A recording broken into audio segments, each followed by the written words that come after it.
میرے رسول پاک علیہ الصلوۃ والسلام نے نا عرب کے اجاڈ معاشرے میں آنکھ کھولی تھی۔ یہ معاشرہ نرم نہیں تھا، یہ کھردرا تھا، یہ کیل اور پتھروں پر چلنے والے لوگ تھے۔ کچھ چیزوں کو انہوں نے اپنے لیے خود باعث فخر بنا لیا تھا۔ ان میں ایک بات یہ تھی کہ یہ کہا کرتے تھے کہ معاف کر دینا بزدلی ہے اور بدلہ لینا کمال ہے۔ ان کے ہاں درگزر کرنا، معاف کرنا، چھوڑ دینا یہ بزدلی تھی، بزدلی۔ یعنی ایک قوم کا ایک کلچر ہوتا ہے، ان کا یہ کلچر تھا کہ معاف کرنا تو ایک بزدلی ہے۔ لیکن قربان جائیں، میرے نبی پاک صلی اللہ تعالی علیہ وسلم نے فرمایا تو اللہ کی رضا کے لیے جھک جا، معاف کر دے، رب تیری عزت میں اضافہ کر دے گا۔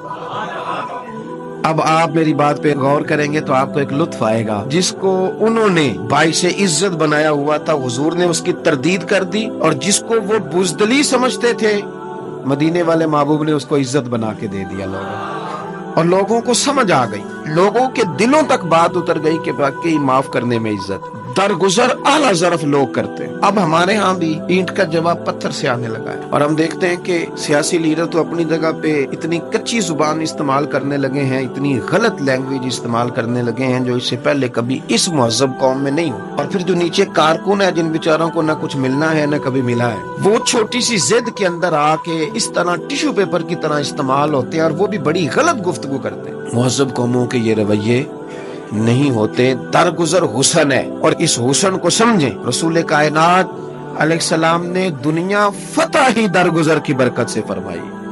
حضور کو معاف کرنے میں ملکہ حاصل تھا، یعنی محبوب معاف کرنے میں دیر لگاتے ہی نہیں۔ وہ کوئی آیا ہے تو میرے نبی نے معاف کر دیا، دیر نہیں کرتے تھے حضور۔ معافی والا اپنی زندگی میں چیپٹر کھول کے رکھے ہمیشہ۔ ہمارے یہاں بڑی ساری باتیں ہیں، یعنی بیوی کو ایک شخص کہہ رہا ہے، وہ کہتا ہے بچوں کے لیے تجھے چھوڑ رہا ہوں، اپنی بیوی کو نہیں معاف کر رہا، بچوں کی اماں کو معاف کر رہا ہے۔ چھوڑ اس لیے رہا ہوں کہ میرے بچے ہیں، تو میں کہتا ہوں یہ آپ کی بیوی ہے یا آیا ہے، دائی تو نہیں ہے نا گھر میں کہ بچے پالے گی۔ تو آپ نے کس طرح کا مطلب رویہ بنایا ہے، یہ رویہ درست نہیں ہے۔ اس کو آپ وہ بھی تو درجہ دینا جو اللہ رسول نے دیا ہے، اور آپ کے ساتھ منسوب کیا اسے۔ یہ پہلے اہلیہ بنی تو ماں بنی، تو جو اس کی پہلے عزت تھی وہی آپ نے نہیں دی، تو بعد والی آپ کیسے دے سکتے؟ پہلی نہیں آپ دے سکے۔ تو میرے عزیز، میرے نبی پاک علیہ السلام کو کمال حاصل تھا معاف کرنے میں، اور حضور معاف کر کے بڑے راضی ہوتے تھے، حضور بڑے خوش ہوتے تھے معاف کر